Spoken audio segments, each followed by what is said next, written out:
2025টা খুব গুরুত্বপূর্ণ।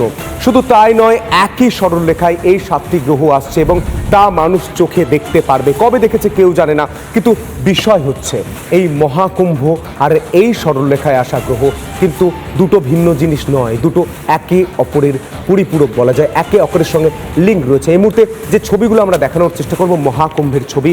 144 বছর পর মহাকুম্ভ হচ্ছে এবং সেই জায়গায় ছবিটা দেখতে পাচ্ছেন, মানুষের কোটি কোটি মানুষের ভিড়। তারা সনাতন ধর্মে বিশ্বাসী, তারা মহাকুম্ভে পুণ্য স্নান করতে যাচ্ছেন, ত্রিবেণীতে যাচ্ছেন। তারা বলছেন যে 144 বছর পর মহাকুম্ভ।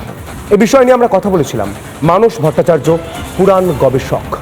তিনি ঠিক কি বলছেন, মানসবাবু কি বলছেন, কি ব্যাখ্যা দিচ্ছেন? মৃতকুম্ভ নিয়ে যখন জয়ন্ত পালাচ্ছিল তখন তাকে রক্ষা করেছিল যারা সূর্য, চন্দ্র, শনি এবং বৃহস্পতি। অন্যদিকে গরুড়ের যে গল্প আছে তার মাকে রক্ষা করার, বিনতাকে রক্ষা করার, সেক্ষেত্রেও এদের ভূমিকা ছিল।